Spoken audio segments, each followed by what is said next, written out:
Bueno, sean todos bienvenidos a una nueva entrevista aquí en Ceteris Paribus. El día de hoy, pues nos encontramos sumamente contentos y, y de alguna manera, pues, inspirados por el invitado que tenemos el día de hoy. Contamos con la presencia del profesor John Bullón. Muchísimas gracias al profesor por encontrarse el día de hoy. Para darles una visión general del invitado que nos acompaña, el profesor John Bullón es contador público por la Universidad Santa María y contador técnico por el Centro Contable Venezolano. Además es magíster en finanzas por el Instituto de Estudios Superiores de Administración, el IESA. Y bueno, además, dentro de su, digamos, experiencia académica, también cuenta con una especialización en Derecho Financiero por la Universidad Católica Andrés Bello, entre muchas otras especialidades, ¿no? en su campo.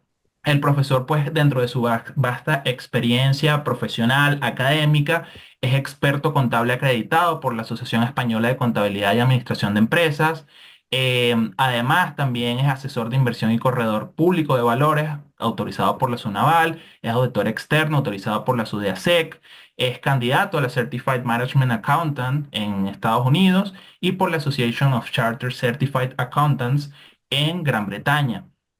Bueno, dentro del ámbito académico, que es donde tuve oportunidad de intercambiar con el profe y conocerlo, él es profesor en el área contable en el IESA y recientemente, pues él también aprovecho también para felicitarlo. Es director, pues Gracias, profesor. recientemente fue nombrado como director de la Escuela de Contaduría de nuestra alma mater, de la UNIMED. Eh, Creo que hablar un poco de toda la experiencia del profesor John nos tomaría un buen rato, pero realmente es para nosotros un gran placer y un gran orgullo tenerlo aquí, sobre el cual pues vamos a conversar sobre un aspecto sumamente clave en la Venezuela de hoy, que es el tema de hacer negocios y emprender en medio de la incertidumbre en la cual nos encontramos. Entonces, bueno, sin más que agregar, darle la bienvenida al profesor y agradecerle por su presencia en este espacio. Bueno, Jesús, María Eugenia, muchas gracias por la invitación. Encantado de acompañarlos y ser parte de esta extraordinaria iniciativa que, bueno, hablábamos previo a comenzar esta grabación, que ya va a arribar a 5 años desde que ustedes comenzaron esta, bueno, gran labor de difusión del conocimiento económico, ¿no? Y bueno, también han tenido unos invitados de lujo, así que también al mismo tiempo me siento honrado por hoy ser uno de sus invitados y bueno, acompañarlos a esta charla, hablar un poco sobre los retos que enfrenta cualquier organización al momento de iniciar operaciones en Venezuela, en un entorno tan complejo, tan retador, pero al mismo tiempo tan lleno de oportunidades como puede ser el entorno venezolano. Muchas gracias. Muchísimas gracias, profesor John, por sus palabras. En efecto, tenemos casi 5 años, pero estos 5 años no hemos estado solos. Afortunadamente hemos estado rodeados de grandes profesionales que día a día se suman a nosotros y sin duda alguna aportan valioso conocimiento e integridad como personas a tanto a nosotros como a todos nuestros oyentes. Así que seguramente estarán muy entusiasmados por el contenido que vamos a conversar el día de hoy. Porque si bien es cierto, en Venezuela es conocida internacionalmente por varios factores, las mises, las playas, pero también tenemos productos de gran calidad y, por ejemplo, tenemos el chocolate, tenemos ron y nosotros aquí a nivel interno, los venezolanos sentimos también mucha afinidad con ciertas marcas, ciertas industrias que vemos que se han construido a lo largo del tiempo. Tenemos afinidad con una harina pan en específico, con una mantequilla en específico, y eso por naturaleza está en nuestras venas. Entonces, traspolar esa realidad a, a nivel internacional puede parecer extraño porque a pesar de que existe en el país mucho potencial, en muchos rankings internacionales, por ejemplo el de Doing Business, Venezuela se ubica constantemente como uno de los países más difíciles para hacer negocios, aún teniendo tantas oportunidades por explotar. Entonces, claro, para alguien que no conozca la realidad venezolana, ¿cómo podemos explicarle esta situación? ¿Qué factores estructurales consideran que afectan esta percepción y cuál cree que es el principal obstáculo a la hora de atraer inversión al país en este momento? Gracias, María Eugenia. Una extraordinaria introducción y sobre todo esa referencia que hiciste a Doing Business, ¿no? Que mientras se publicó daba cuenta justamente de qué implicaba hacer negocios en Venezuela. Y ciertamente hiciste referencia a, algunos elementos que probablemente, o no probablemente, que realmente definen nuestra identidad, ¿no? Bueno, las Mises, la belleza femenina que abunda en Venezuela, nuestras playas, nuestro extraordinario chocolate o cacao, pero al mismo tiempo también Venezuela es un país con mucha riqueza en términos de productos, eh, eh, de recursos naturales, ¿no? Tenemos las reservas de petróleo, quizás, no recuerdo si todavía seguimos manteniendo las mayores reservas probadas en el mundo, una reserva de gas natural también increíble, en metales. Así que sí, realmente en Venezuela es un país con mucho potencial. Pero también mencionabas, María Eugenia, algo importante, que es, bueno, ¿de qué se trata? Y si mal no recuerdo, hacía referencia a instituciones. Y para mí, realmente ahí está la clave de por qué Venezuela no, finalmente, con tanto potencial, con un recurso humano extraordinario, para bien o para mal, la diáspora hoy demuestra que los venezolanos, bueno, estamos capacitados, tenemos eh, justamente un potencial increíble en la gestión empresarial, en la gestión emprendedora, porque hay casos de éxito en buena parte de los países del mundo. Entonces, ¿qué ha pasado? La respuesta es, desde mi punto de vista, marcos institucionales. ¿En qué se diferencia Venezuela, por ejemplo, de países como, no pensemos, no pensemos en países de primer mundo, pensemos en países también que hoy por hoy se consideran economías emergentes? Por ejemplo, México, Brasil, que son países que aún no podemos decir que son países ya plenamente desarrollados, pero ¿por qué en México surgen todas estas iniciativas empresariales extraordinarias que terminan por convertirse en unicornios, y no ocurre en Venezuela? Bueno, esencialmente marcos institucionales, reglas de juego, que implica para una persona en Venezuela poner en marcha una iniciativa empresarial. Hay países donde en cuestión de 2 o 3 días tú puedes tener la constitución de una compañía, la apertura de una cuenta bancaria y ya la facultad para operar el negocio. En cambio, en Venezuela es una ensarta de restricciones, de permisos, de validaciones que deben hacerse para poner en marcha esta iniciativa empresarial. Profesor, usted menciona un tema que, pues a nuestro modo de ver, es bastante clave, ¿no? Y es el asunto de las instituciones. Cómo, digamos, el entramado institucional venezolano, actualmente, de alguna manera, desincentiva justamente que tanto el pequeño empresario, el pequeño, mediano y gran empresario, pueda realizar inversiones de un valor considerable o que de alguna manera le generen una rentabilidad interesante porque todo de alguna manera te limita, ¿no? Y Correcto. eso es un asunto que es bastante importante justamente en cómo tanto el capital foráneo como el capital, digamos, local, pues ve el asunto de invertir en Venezuela. En A, a Venezuela. su, a su modo de ver, desde su experiencia, pues, como conocedor del ámbito financiero venezolano, como asesor de inversión y particularmente como contador público, ¿cuáles considera usted que serían los mayores retos que actualmente enfrentan las empresas en Venezuela al operar en un entorno con esta, pues, alta, digamos, dificultad regulatoria, pero no solamente las dificultades o las limitaciones a nivel institucional, sino también el tema de la incertidumbre económica que acompaña eso, ¿no? Que sería como un adicional a ese tema regulatorio. Eh, en Totalmente. particular, lo que queremos entender un poco es cuáles son a su juicio esas principales barreras de entrada al mercado que enfrentan actualmente las empresas venezolanas. Sí, es un buen punto, Jesús, que probablemente pudiéramos continuar el resto de la entrevista hablando de eso que estás planteando, ¿no? Porque encierra muchos aspectos verdaderamente relevantes. Eh, a ver, ciertamente ustedes como economistas lo conocen perfectamente, el término incentivos y al mismo tiempo desincentivos, ¿no? Y aunque parezca paradójico, aquí en Venezuela se publica una ley que promueve el emprendimiento, pero al mismo tiempo, cuando usted le pregunta a cualquier emprendedor con una buena idea de negocios, si, ¿por qué no formaliza su negocio o por qué no da un paso más allá?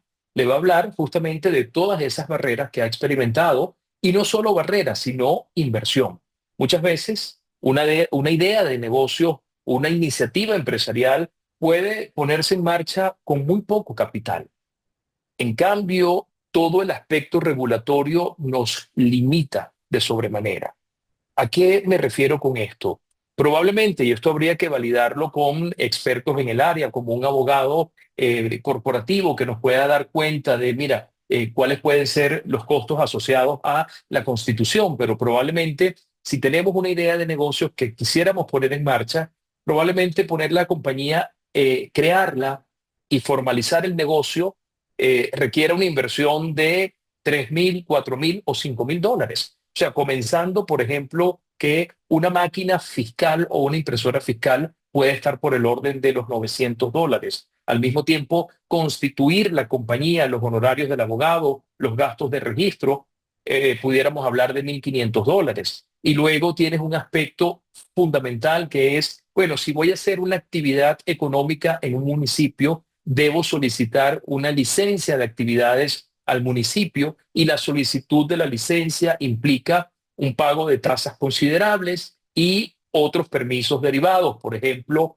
necesitas la conformidad de uso que pueda emitir el área de ingeniería municipal. Entonces, esto por mencionar solo los aspectos quizás más relevantes a los que vas a enfrentarte al momento de poner en marcha esa iniciativa empresarial. Entonces, realmente, cuando lo vemos en estos términos, decimos, bueno, un emprendedor que quiere formalizar su negocio, se le hace cuesta arriba, porque muchas veces probablemente su capital disponible para poner en marcha el negocio sea menos del capital que requiere para crear el negocio.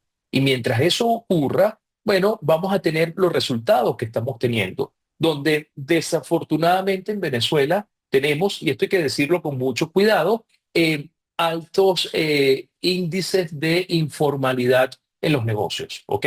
En la actividad empresarial. Y cuando existe una actividad empresarial informal, desafortunadamente no podemos hacer una evaluación del desempeño y de las capacidades que está teniendo nuestro parque, bueno, empresarial o los productos que pudieras encontrar o algo que es fundamental para nosotros como consumidores, que lo somos cada uno, bueno, que no se promueva una libre competencia, ¿okay? Que es algo de verdad relevante. Así que, en mi opinión, María Eugenia, Jesús, las barreras son importantes. Ciertamente, el gobierno puede crear políticas que incentiven o que desincentiven las iniciativas empresariales, pero sí se hace necesario evaluar. Realmente, con la publicación de la ley de emprendimiento, de emprendedores, ahora no recuerdo el nombre exacto, se crearon ahí algunas prebendas que, por ejemplo, permite, mira, algunas exoneraciones de impuesto. Eso es favorable justamente para promover la iniciativa empresarial en Venezuela.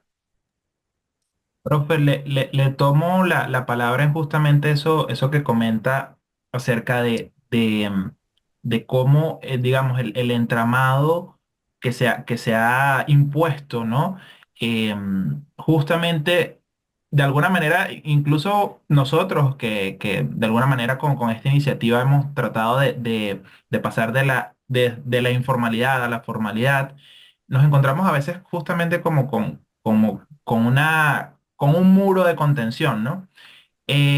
A su modo de ver, estas dificultades son producto de alguna manera de malas políticas implementadas o, o de alguna manera es parte de lo que se incentiva o que de alguna manera se premia quizás al que tiene mayor capacidad de inversión en detrimento del pequeño comerciante o del pequeño emprendimiento, porque uno, digamos, desde el punto de vista lógico, lo que uno ve es que eh, básicamente lo que de alguna manera dinamiza las economías es justamente que tanto esos sectores pequeños o medianos traten de pues crear bastantes negocios para que eso dinamice la actividad, para que de alguna manera incentive el consumo.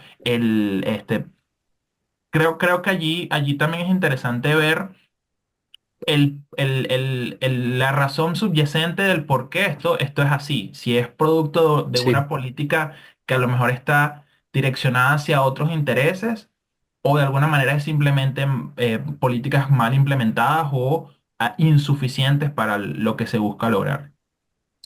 Sí, es una buena pregunta, Jesús, en el sentido que, bueno, eso probablemente requiera un estudio pormenorizado y una revisión más detallada, ¿no? Pero se ha dicho que históricamente, desde nuestra época colonial, bueno, todo el modelo colonial que existió en Venezuela desde los inicios apuntaban un poco en esa dirección de burocracia, de pago de tributos, de barreras para el libre comercio, ¿no? Entonces es algo bastante arraigado en nuestra historia económica.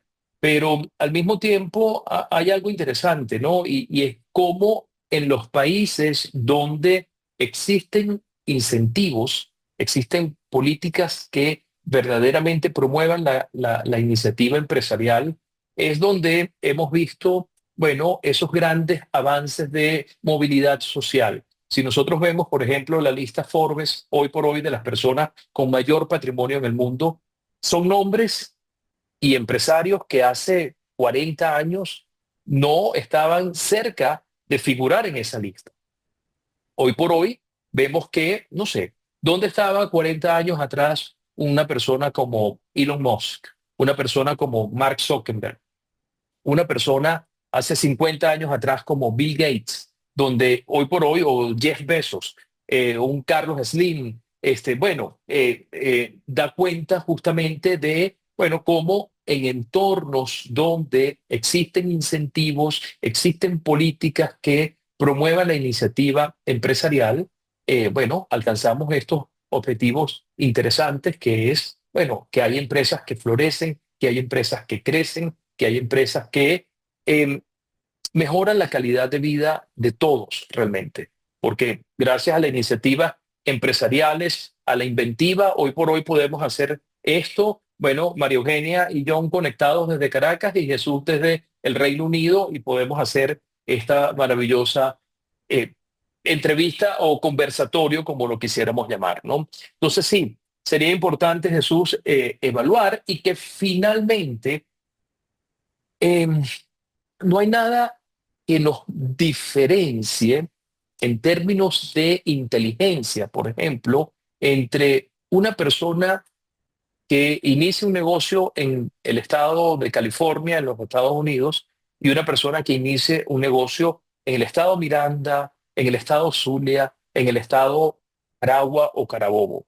Realmente se trata a eso que decíamos al inicio, marcos institucionales. Cuando tenemos reglas de juego claras, eh, todos estamos dispuestos a arriesgar y evidentemente cuando se acierta en ese proceso, bueno, obtienes los beneficios que espera obtener cualquier persona que se proponga poner en marcha una iniciativa empresarial u organizacional, porque no solo se trata de organizaciones o empresas que persigan fines de lucro, también pudiéramos hablar de ejemplos, bueno, ¿qué implica si alguna iniciativa como Ceteris Paribus, que en principio busca difundir el conocimiento económico a la sociedad, bueno, que implica para nosotros mantener o poner en marcha ese propósito en un entorno como el venezolano, por ejemplo. ¿Ok?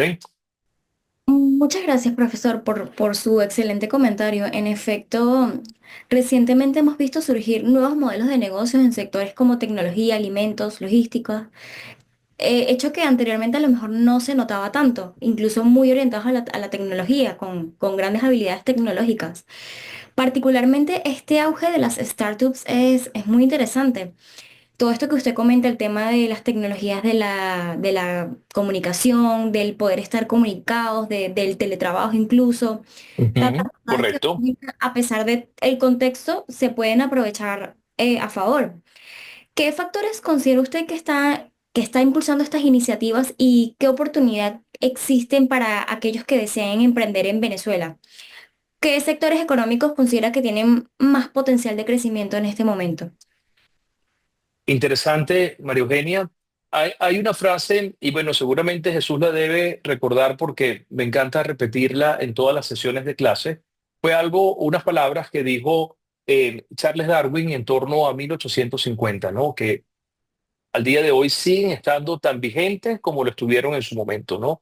No sobrevive, palabras más, palabras menos, no sobrevive la especie más fuerte, sino la que mejor responde a los cambios, ¿no? Lo cual nos quiere decir, María Eugenia, que la versatilidad debe ser uno de los objetivos centrales de cualquier iniciativa empresarial. Debemos tener un entendimiento de lo que ocurre en el entorno, de lo que ocurre, de cuál es la estrategia, bueno, de la industria, pero al mismo tiempo, María Eugenia, de cuáles son las demandas del mercado. Y el mercado efectivamente está cambiando. Hoy por hoy, la tecnología, María Eugenia, está presente en todas las decisiones de nuestra vida. Probablemente nosotros despertamos y antes de ver a nuestro familiar, a nuestra pareja, a quien quiera, a cualquier ser vivo que viva con nosotros, primero vemos el teléfono celular, ¿no? Y nos enteramos, revisamos WhatsApp, revisamos correo. Hoy por hoy, María Eugenia, pensando en ese comentario que hiciste de la tecnología, cómo se asocia, se me ocurre, por ejemplo, en la región, en América Latina, hay bancos que ya van a aproximarse o que superan los 100 años de existencia. Por ejemplo, en Venezuela tenemos un banco como, bueno, ustedes perfectamente conocen los bancos centenarios que tenemos en Venezuela, ¿no? Eh, pero que el banco, uno de los principales hoy por hoy en América Latina, en cuanto al número de clientes, sea un banco que surgió hace 11 años atrás o 10 años atrás, María Eugenia, que es Nubank, que es un banco, un neobanco. Bueno, eso da cuenta de justamente cómo los modelos de negocio están cambiando y cómo, por ejemplo, hoy por hoy, si nos referimos a un banco, en lugar del banco pensar en invertir en la apertura de nuevas agencias, va a pensar en invertir en tecnología. Bueno, ¿cómo incorporo yo inteligencia artificial en mi relación con el cliente? Por ejemplo, ¿cómo le hago la vida más fácil al cliente?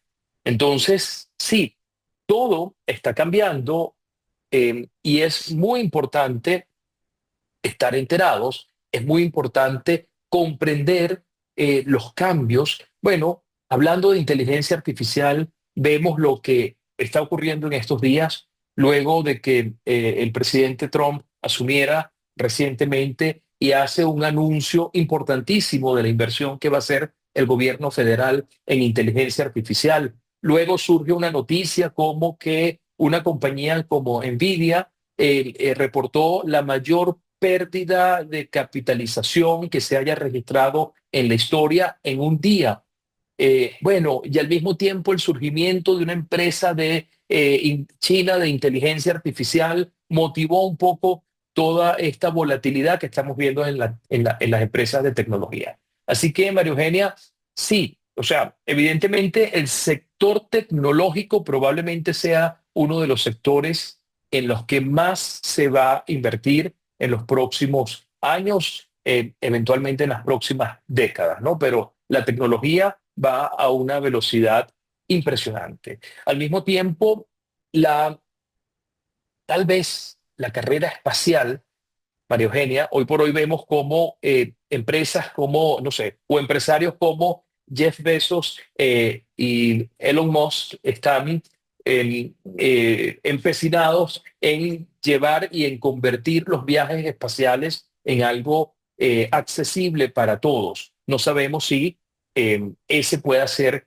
un sector o una industria que también en el futuro. Pero bueno, al mismo tiempo, a diario seguimos consumiendo alimentos, a diario consumimos bienes y servicios de distintas naturalezas, así que hay muchas oportunidades realmente en los mercados. Y algo fundamental, María Eugenia, es, bueno, justamente los niveles de globalización que tenemos hoy en día. Hoy por hoy, nosotros residiendo en Venezuela, viviendo en Venezuela, pudiéramos perfectamente ofrecer servicios a toda la región de América Latina. Es decir, ya las barreras, mencionabas la pandemia, el teletrabajo. Bueno, no quiero contarte, María Eugenia, la cantidad de egresados de la universidad, de jóvenes, que hoy por hoy tú les preguntas, mira, ¿en qué estás trabajando? No, trabajo para una compañía que está en Estados Unidos o que está en Canadá o que está en Europa. Por eso no me ves a tales horas porque estoy en función del horario y trabajo desde mi casa y tengo ciertas libertades y eso se valora muchísimo. Entonces ya aquel esquema de que mira, María Eugenia, te espero a las 8 de la mañana y tienes que estar sentada detrás de tu escritorio hasta las 5 de la tarde. Ya eso cada vez está en, en- se puede convertir en un anacronismo realmente, ¿ok? Sobre esto hay mucha discusión. Realmente, todo lo que digo está sujeto a refutaciones. Es mi punto de vista de lo que está pasando actualmente, ¿no? Bueno, dentro de un poco lo que usted venía conversando, ¿no? Este tema de ciertas empresas que de alguna manera han logrado tener éxito dentro del mercado venezolano. Algo que a mí siempre me ha parecido interesante es cómo ciertas empresas, ¿no? A pesar de no solamente esta crisis económica, digamos, la actual, sino las continuas que han sucedido a lo largo de las diversas décadas en Venezuela, cómo han demostrado esa resiliencia frente a los continuos desafíos económicos de Venezuela. Mencionaba usted por lo menos el caso de las empresas centenarias, que también eso es bien interesante de estudiar. Hay creo que un ranking como de los países que tienen más empresas centenarias. En Venezuela tenemos algunos casos, usted mencionaba Sin de duda. algunos Y en bancos, también distintos tenemos. sectores. Sí, son muchos los casos de éxito, por ejemplo, Farmatodo, Alfonso Sin duda. Rivas. ¿Cuáles son, a su juicio, las claves que han permitido que estas empresas de alguna manera se mantengan activas y relevantes en este contexto tan complejo? Tan complejo, sí.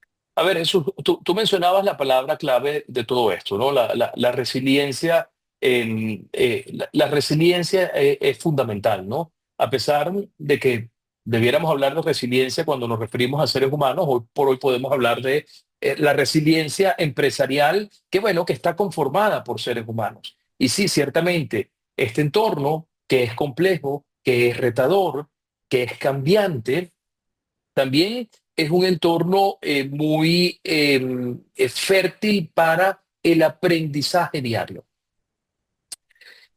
Churchill, Jesús, tú que estás en este momento en la tierra del gran Winston Churchill, decía algo que también decimos en las clases, esa visión entre el optimista y el pesimista, ¿no? El pesimista que ve una calamidad en toda oportunidad, en cambio el optimista ve una oportunidad en toda calamidad. Y es un poco lo que nosotros deberíamos estar pendientes. Es la resiliencia es realmente un buen aliado para la gestión empresarial en Venezuela. Sí, estas empresas han atravesado seguramente crisis, han enfrentado retos importantes, no siempre se han mantenido con las mejores perspectivas, pero bueno, ha sido producto de la visión de algunos de sus líderes, ese entendimiento que han logrado tener de la situación de Venezuela, bueno, ¿cómo logro sortear todos estos obstáculos, ¿no? Probablemente relación con trabajadores, relación con los stakeholders en general. Y aquí nos referimos a entes regulatorios, gobierno, aquí nos referimos a empleados, aquí nos referimos a comunidad. Y tenemos ese ejemplo extraordinario de Ron Santa Teresa y su proyecto Alcatraz, ¿no? Cómo ante una dificultad nosotros logramos superarla sin perder el foco de, bueno, somos una empresa que para que subsista debemos generar beneficios económicos, porque ustedes mejor que nadie como economistas saben que los recursos son limitados, que no hay de todo para todos todo el tiempo y que si no hacemos una gestión óptima de los recursos, evidentemente se va a comprometer la existencia de la empresa. Hay casos extraordinarios, Jesús, tú los mencionabas, Alfonso Rivas, Banco Mercantil, Ron Santa Teresa, Farmatodo, bueno, y quizás nos sorprende esa lista, ¿no? Si quisiéramos pensar en 5 empresas, después decimos, no, pueden ser 10, pueden ser 15, pueden ser eventualmente 20 empresas, que son un gran ejemplo de, bueno, cómo hemos logrado superar todos estos obstáculos. Y la clave, María Eugenia, Jesús, para mí es, sí, apelemos a ese concepto de resiliencia. ¿Cómo lo implementamos? ¿Cómo lo ponemos en práctica? ¿De qué se trata esto? No podemos encerrarnos, no podemos ignorar lo que ocurre a nuestro alrededor. Pensemos lo complejo y retadores que fueron los años 17 y 18, cuando había una crisis severa, cuando conseguir alimentos era algo retador, cuando probablemente uno de tus colaboradores te decía, mira, yo no puedo asistir hoy al trabajo porque para mí es más importante poder ir y comprar un paquete de harina o comprar café o comprar azúcar. Entonces, ¿qué hicieron las empresas en este momento que lograron superar esos contratiempos? Le dijeron a sus colaboradores, mira, o te presentas a trabajar o quedas desincorporado de la operación. Es comprender, es lograr justamente esa lectura que se debe hacer de lo que está ocurriendo. Las empresas no son unos puntos aislados en la sociedad. Las empresas se deben por justamente la sociedad, por sus clientes, por sus stakeholders, ¿ok? Profesor, y eso que usted comenta es muy importante porque al final la empresa está conformada es por las sociedades, por la familia, por los hogares. Eso, bueno, de hecho, hoy en día eso es un gran debate porque se cuestiona mucho el tema de la financiarización de la economía, en donde es todo digital, es todo invertir en la bolsa y queda un poco rezagado esa parte de lo que los hogares tienen para ofrecer, de cómo Sí, producen. Cómo te preparas, o sea, es un tema también interesante que se pudiera explorar y va mucho de la mano con eso, de lo que al final tiene una empresa para ofrecer y una empresa para aportar a la sociedad. Aquí, por ejemplo, en Venezuela, realmente hay muchas oportunidades históricamente empresas que llevan toda la vida, empresas familiares, empresas que empezaron siendo una y, por ejemplo, aquí dando otro ejemplo, Banesco también empezó siendo, es la suma de casas de bolsas, de bancos más pequeños y sí, hoy en día es un monstruo en Latinoamérica incluso. Entonces es sí. Incluso importante en Europa, hasta en Europa Europa, ha llegado, exactamente. María Eugenia, el modelo gerencial o de gestión bancaria de Banesco, ¿no? Sí, sí, ha tenido bastante impacto. Entonces eso es importante destacar porque también la economía venezolana se ha vuelto muy dependiente del petróleo y se ha embarcado mucho en ese contexto de energético Sí. y específicamente en el petróleo. Sin embargo, hay tanto por explorar que realmente es algo que se puede ver con atención. Por ello, yo le quisiera consultar qué oportunidades identifica para los empresarios que buscan diversificar sus inversiones en sectores no tradicionales dentro del país y cómo pudieran aprovecharse de manera efectiva.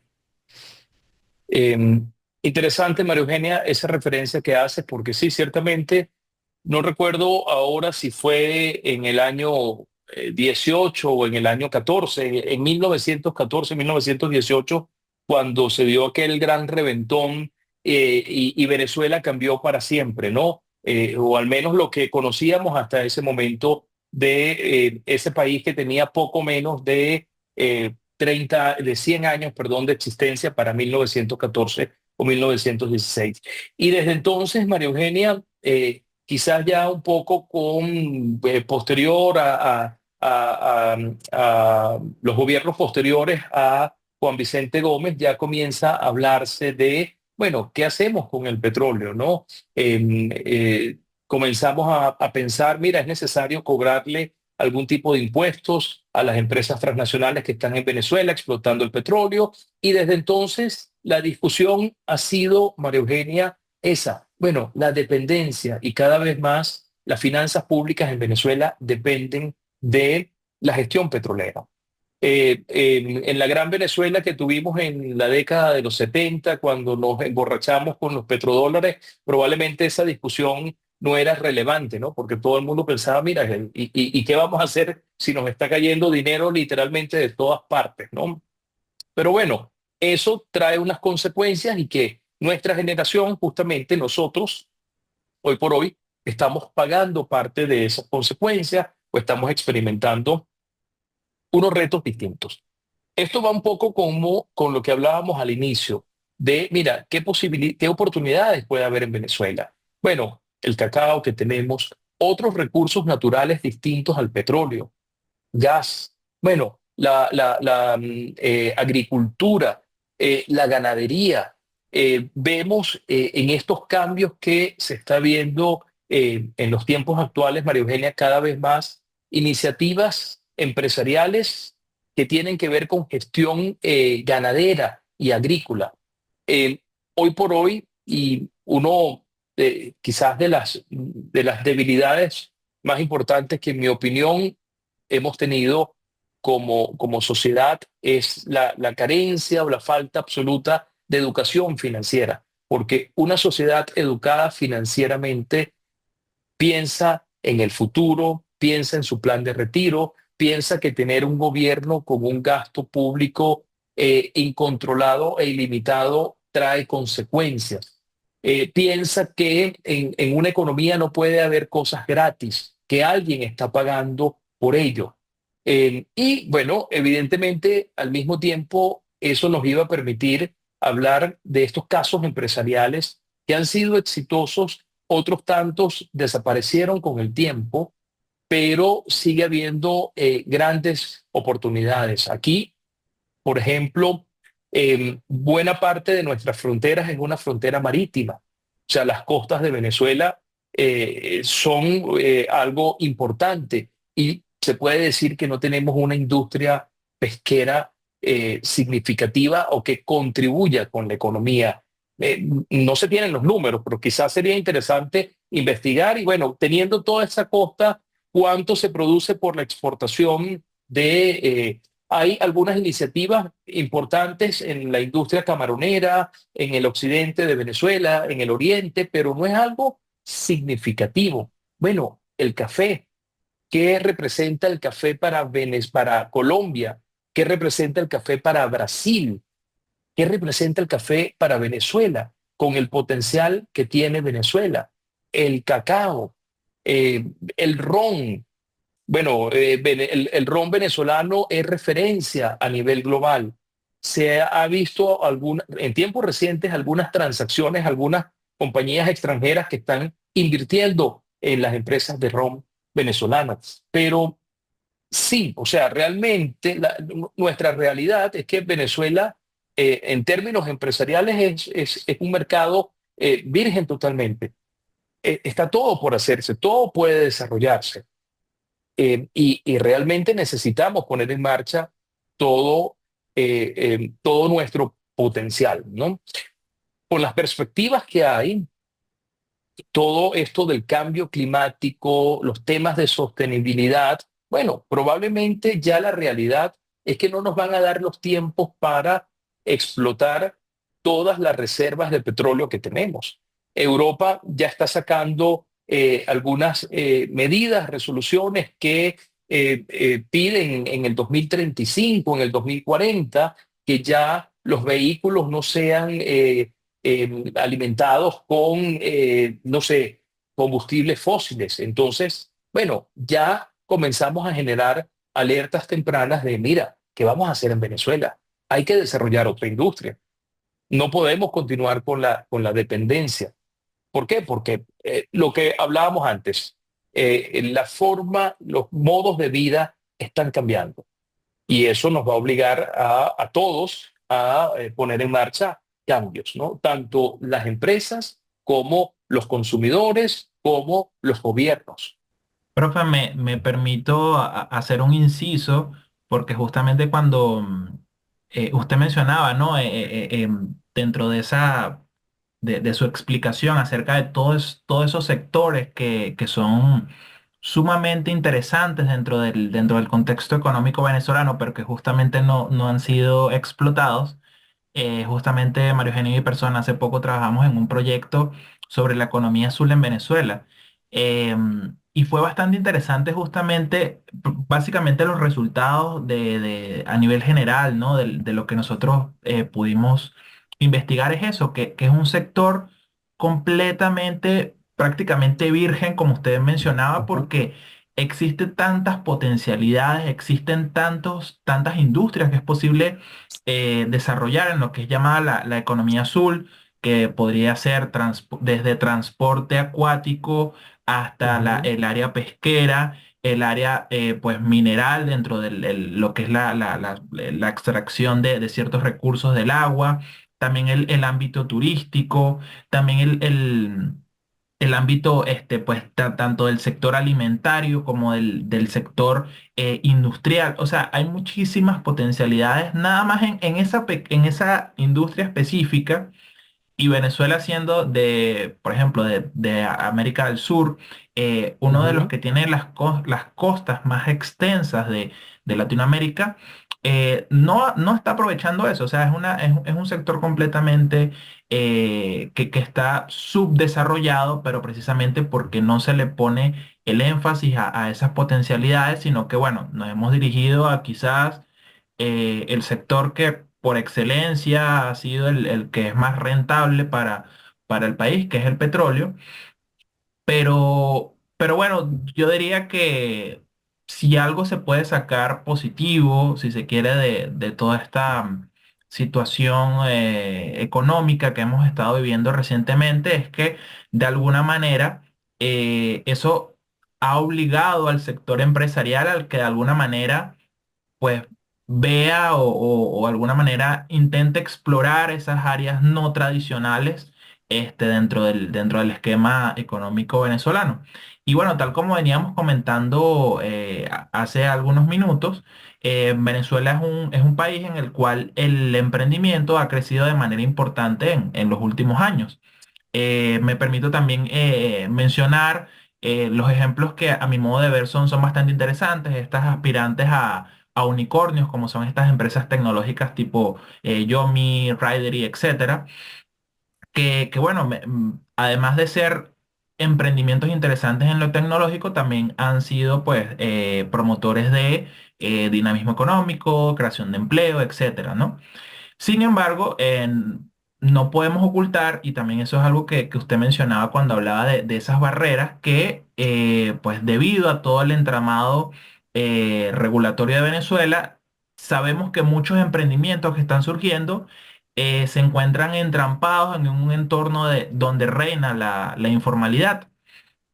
Según su experiencia, eh, ¿qué necesitan los emprendedores de alguna manera para consolidar sus negocios y lograr un crecimiento sostenido en este contexto, ¿no? Sobre todo, veámoslo desde el punto de vista de ese pequeño emprendedor que quizás cuenta con poco capital para, digamos, consolidar un negocio y particularmente qué papel pueden jugar eh, los asesores financieros, los contadores para promover de alguna manera esa formalización o esa sostenibilidad de estos negocios.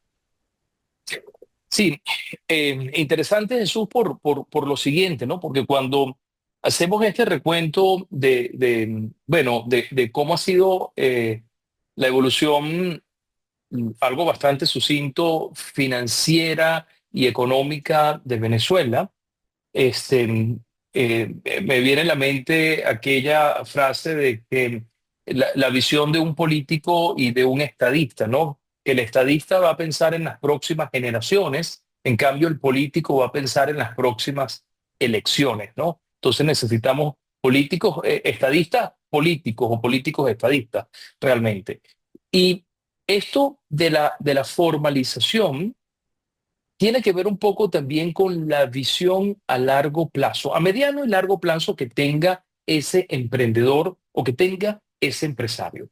Evidentemente, la informalidad tiene una historia bastante corta. Es decir, es imposible que una empresa informal, incumpliendo, logre permanecer y logre escalar y logre ser un ejemplo y logre generar valor en el futuro. Probablemente, si pensamos en el corto plazo, bueno, probablemente esa empresa que piensa en el corto plazo puede realizar algunos beneficios económicos, eso es indudable, pero en el largo plazo eso no es sostenible. Entonces, un poco tiene que ver con esto, ¿no? Eh, tú dices, bueno, ¿cuál puede ser el papel que juega el asesor financiero, el consultor? Realmente es un papel clave, ¿no? Porque te permite mostrarle a ese empresario que debe ocuparse de la operación de su negocio, bueno, tener esa voz, tener ese acompañamiento que te va a decir, mira, vamos por acá, vamos a cambiar el rumbo, vamos a hacer esto, vamos a hacer lo otro, porque se trata justamente de buscar espacios, buscar esas oportunidades que siempre hay y que si no existieran, difícilmente pudiéramos tener hoy en Venezuela empresas como Farmatodo, como Mercantil, como Ron Santa Teresa. Bueno, John, pero es que estás hablando de empresas maduras y ya consolidadas y no las puedes comparar con alguien que está iniciando su actividad. Sí, ciertamente hay, evidentemente, una capacidad y un poder de negociación y un margen de acción distinto,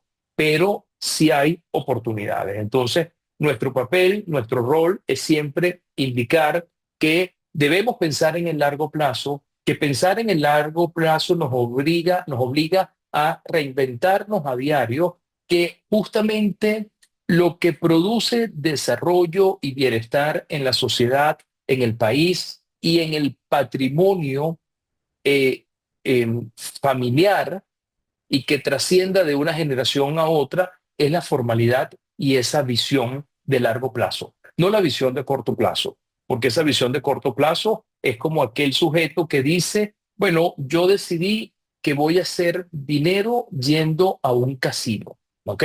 Es algo totalmente aleatorio. Probablemente va un día y la probabilidad lo acompañó y tuvo éxito, pero sabemos que nadie se ha hecho rico asistiendo a un casino, ¿ok? Eso no es sostenible. Lo mismo puede ser esta actividad. ¿Por qué? Porque si logras realmente innovar, si logras crear un producto de calidad, si logras hacerte de generar fidelidad entre tus clientes, eso puede ser un producto que puede incluso trascender las fronteras de Venezuela. Bueno, María Eugenia mencionaba, ¿y qué tal si una persona como Juan Carlos Espotet, que fue el creador, el fundador de Banesco, se hubiese limitado a, bueno, veamos cómo podemos sobrevivir aquí en Venezuela sin pensar, sin tener esa visión que hoy por hoy podemos hablar de un caso de éxito en Panamá, en Estados Unidos, en Dominicana, en España, en Portugal incluso, ¿ok? Eso es un buen ejemplo de, bueno, cuando tienes una visión a largo plazo, puedes lograr cosas interesantes, ¿ok? Y se trata de eso. Y nuestro rol como asesores, como consultores, es justamente tratar de guiar al empresario a, mira, tenemos que generar valor a largo plazo. Y eso implica entender dónde estamos, entender cómo podemos optimizar, cómo podemos garantizar el cumplimiento. Y ahí probablemente entraríamos también a un terreno de ese concepto fantástico que es el de las finanzas sostenibles y el de la sostenibilidad, ¿no?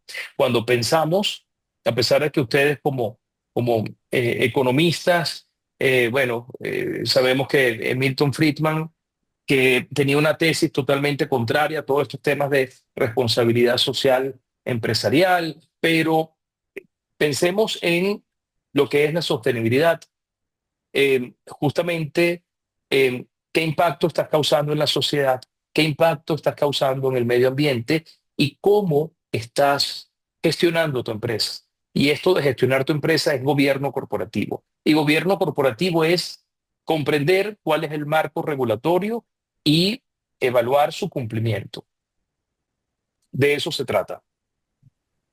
Excelente, profe. Usted comenta ese tema de la visión a largo plazo, que al final es justamente lo que lleva a una empresa a ser sostenible, porque muchas pueden planificarse para mañana, pero a largo plazo es lo que hará que de esa empresa se siga hablando en 50 años y así como ahorita estemos hablando nosotros de empresas que llevan 50 años trabajando duro día a día.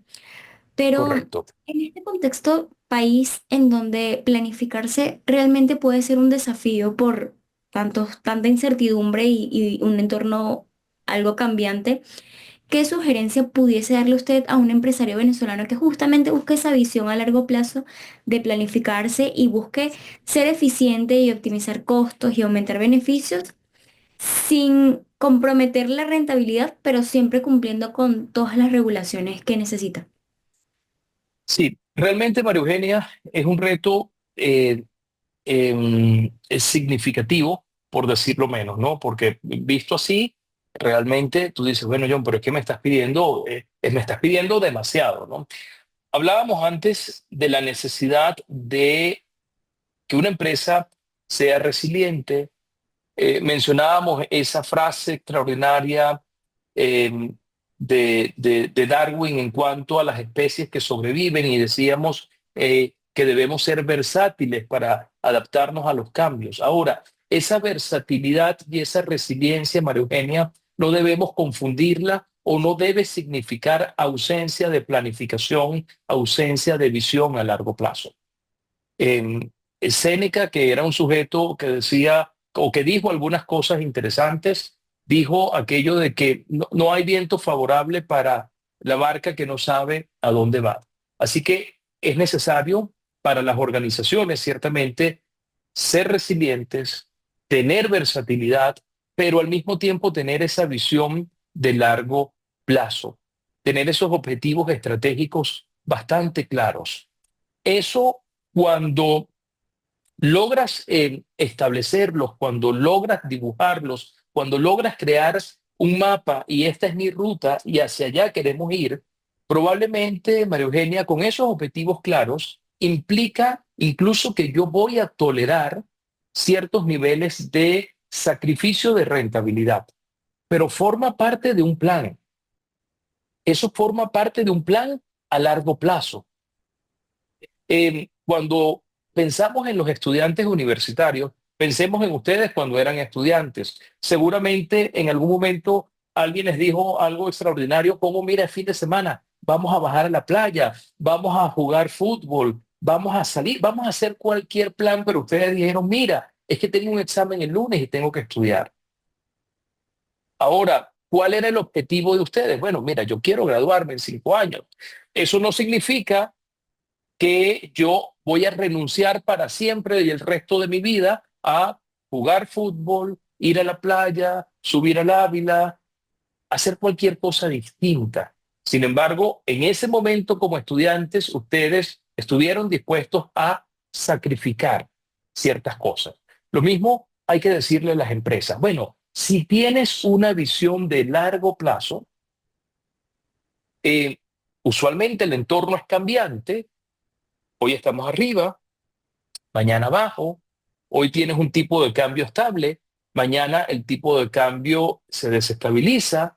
Hoy tienes una inflación relativamente controlada, mañana vuelves a ser tristemente el ejemplo del país con la mayor inflación del mundo, pero a pesar de eso hay que superar todos esos obstáculos. Y de nuevo, ¿cuál es la visión que tenemos a largo plazo? Es un poco María Eugenia, cómo lo veo, ¿no? Muchísimas gracias, profe. Y creo que enlazando un poco esto que venimos comentando, ¿no? Al principio hablábamos bueno, evidentemente hemos conversado sobre diversos aspectos que de alguna manera se entrelazan con este asunto tan, tan, tan pertinente y sobre todo tan urgente en Venezuela como es el tema de navegar estas aguas tan complejas, ¿no? Y Turbulentas, ok. turbulentas, sí, ciertamente, sí. Y justamente por eso, ¿no? Por el tema de tanta incertidumbre, de un entorno complejo que de alguna manera te limita, no faltan personas que de alguna manera ven a Venezuela como una especie de caso perdido para los negocios. Gente que de antemano dice, no invierta en Venezuela porque Venezuela no funciona para hacer negocios, no por pocas razones el riesgo país es tan alto, los bonos venezolanos son tan poco valorados a nivel internacional. Si usted pudiera dar unas, quizás tres recomendaciones prácticas para quienes intenten o tengan al menos el interés de invertir en Venezuela, ¿qué recomendaciones prácticas les daría para navegar el entorno local con éxito desde su perspectiva? Sí, desde mi perspectiva, hay una frase con eso que mencionabas, Jesús, bueno, para algunos Venezuela ya es un caso perdido, ¿no? Hay un colega de ustedes que para mí es uno de los grandes referentes, que es Alberto Venegas Lynch, argentino, que él dice, bueno, la libertad se trata de el respeto irrestricto a los proyectos de vida de otros. Esto significa que alguien decidió, mira, yo me voy de Venezuela, yo no invierto en Venezuela, y otros dicen, mira, yo me quedo en Venezuela y yo invierto en Venezuela. Entonces, eso es importante. Cada uno tiene la libertad y la perspectiva que quiera tener sobre lo que está ocurriendo en Venezuela. Recomendaciones importantes, Jesús y María Eugenia. Para mí es clave el acompañamiento que puedan tener en la gestión empresarial. Es tan complejo el marco regulatorio que existe en Venezuela para la actividad empresarial. Es imposible uno mismo y uno solo como empresario saber qué debo hacer y qué no debo hacer. Con lo cual, tener una buena asesoría, tener unos buenos consultores es clave en la gestión empresarial. Eso es muy importante. En segundo lugar, bueno, las empresas deben su éxito en gran medida a su gente, ¿ok? Entonces, centrarse en crear esa relación muy estrecha con tus colaboradores. Para mí también eso es clave y es importante, porque cuando eso se convierte en una relación, eh, bueno, indisoluble, colaborador-empresa, bueno, justamente puede, incluso cuando la empresa tiene que hacer sacrificios, tus colaboradores también van a estar dispuestos a hacer esos sacrificios, ¿ok? Y finalmente, y esto está muy atado al primero, ¿no? Pero tener una lectura o estar permanentemente informado de lo que está ocurriendo en el entorno. Eso decía que tiene que ver con el primero, porque si tienes un buen acompañamiento, unos buenos asesores, pero muchas veces no es suficiente, porque, por ejemplo, en mi caso particular, bueno, yo soy consultor financiero, contable, fiscal, pero, por ejemplo, desconozco totalmente temas de mercadeos o temas legales regulatorios relacionados con otro tipo de materia. Entonces, o con nuevas oportunidades de negocio en algún sector específico. Entonces, es fundamental estar muy bien informado de lo que está ocurriendo en el entorno. Bueno, asistencia a eventos, participación en cámaras y en foros empresariales, em, revisión permanente de las noticias de negocios que puedan estar saliendo a diario. Para mí, esas son las tres claves importantes. Em, asesoría permanente, un buen acompañamiento robusto, una sólida relación con tus colaboradores y finalmente información.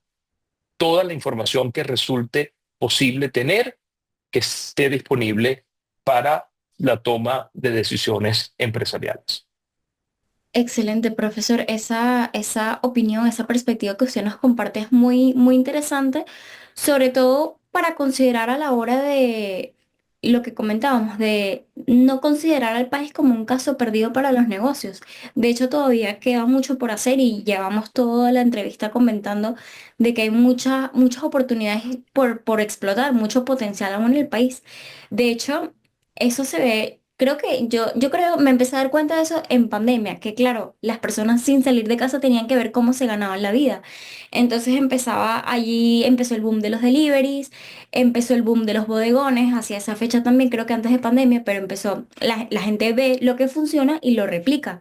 Empezó el boom también de, por ejemplo, traer ropa de Shein de afuera y venderla acá. Ujú. La gente copia esos patrones porque han visto que funciona y eso habla muy positivo del venezolano como tal porque es emprendedor en sí. O sea, claro, el contexto actual de cierta manera hace que las personas se rebusquen un poco más que en condiciones normales, pero eso igual habla muy bien del venezolano porque es muy echado para adelante, como dicen en ese sentido. Y eso hace una competencia muy agresiva también. Eh, Viéndolo desde el punto de vista de los deliveries, antes había uno que Sí. otro por allí, pero ahorita hay demasiados y entonces hablas de eso y te salen aún más todavía, cuesta tomar decisiones porque la oferta ha crecido y eso es un punto destacable. Ahora, que ahorita nos dio su opinión en cuanto a esas recomendaciones, pero ¿cómo un emprendedor se puede digamos, se puede diferenciar del resto? ¿Qué características debe tener este emprendedor para ser considerado en este mercado que ha crecido de cierta manera? Y cómo los empresarios pueden expandir sus operaciones en Venezuela a partir de estas características que debe tener. Interesante, María Eugenia.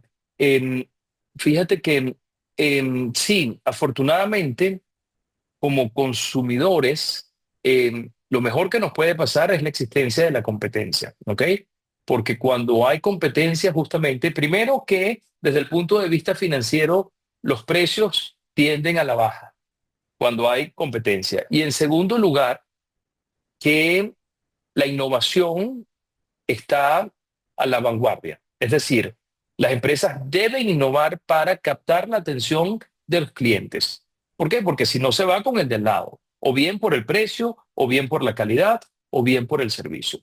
Así que para mí, María Eugenia, el elemento diferenciador que debe tener todo emprendedor es la innovación. Pensar y centrarse en su cliente, en el consumidor. ¿Cómo hago que mi producto o mi servicio sea una experiencia para mi cliente? Y ahí es donde justamente estará la diferencia. Y en la medida que haya innovación, evidentemente, como decíamos antes, los consumidores vamos a tener mayor bienestar. ¿Por qué? Porque vamos a recibir mejor servicio. Entonces, la innovación, María Eugenia, será clave para cualquier iniciativa empresarial. Será el elemento diferenciador. No hay otro, porque realmente en ocasiones tú vas, bueno, ¿qué encuentro en una panadería? Mira, pensemos en una panadería que tiene, que sus productos los fabrican con la misma materia prima, el mismo tipo de jamón, el mismo tipo de harina, con lo cual no es un tema de calidad del producto. Pero en una panadería se esmeran porque el cliente, porque visitar esa panadería sea una experiencia. Desde que entras a la panadería, la atención de la persona que está en el mostrador, la atención de la persona que está en la caja, la atención de la persona que te atiende cuando te sientas a la mesa. Y en la otra panadería que tienes el producto de igual calidad, pero no es un punto importante la atención. Mira, me da igual cómo atiendas al cliente. No estoy pendiente de cómo mis colaboradores se relacionan con el cliente. Entonces, el elemento diferenciador, eso va a calificar como parte de la innovación y va a marcar la diferencia. Y en la medida que tú pienses, en primer lugar, en el consumidor, en tu cliente, seguramente esas ideas, esa innovación va a surgir por añadidura, ¿ok? Me estoy centrando en el cliente. ¿Qué quiero? Que esto sea una experiencia. Profesor, bueno, de verdad, unas reflexiones que sin lugar a dudas son bastante importantes, no solamente para, creo yo, para el presente, sino apuntando al futuro, ¿no?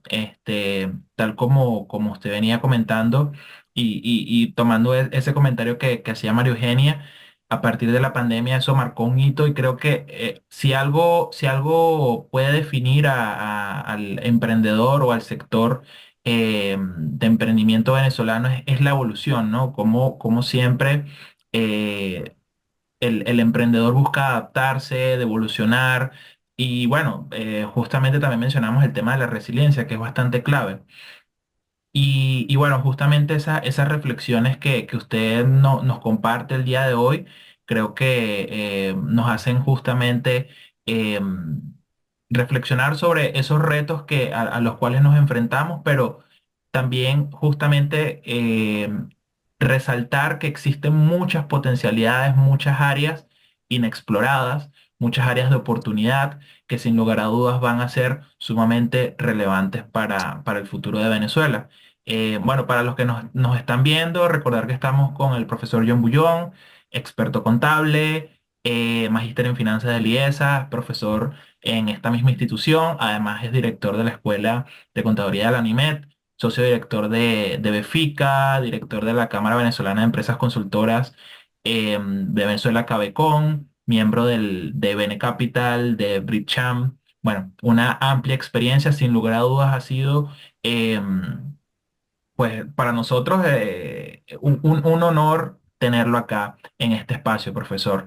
Para, bueno, cerrar esta increíble conversación, le teníamos una pregunta, pues digamos, también cerrar este espacio de pensamiento sobre estos retos que nos enfrentan en Venezuela.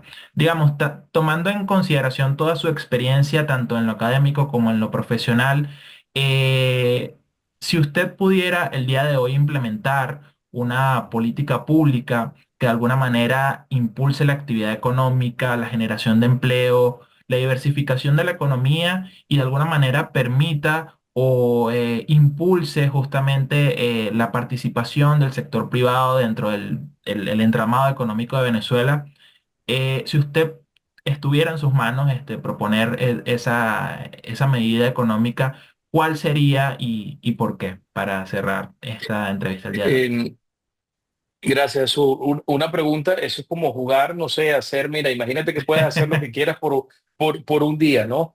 De verdad que, Imagínenselo. ok, quiero agradecerles por esta invitación.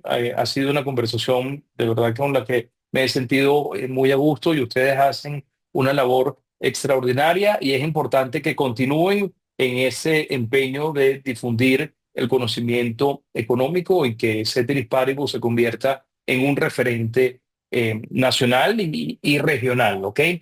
A ver, Jesús, es una pregunta compleja porque son tantas cosas que uno quisiera hacer, pero dado que me limitas y restringes a que sea solo una, yo apuntaría a reducción de la presión tributaria existente en Venezuela.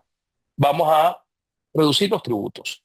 En Venezuela, dependiendo del sector, o sea, hay más de 30, 40 o 50 tributos que repercuten a la actividad empresarial.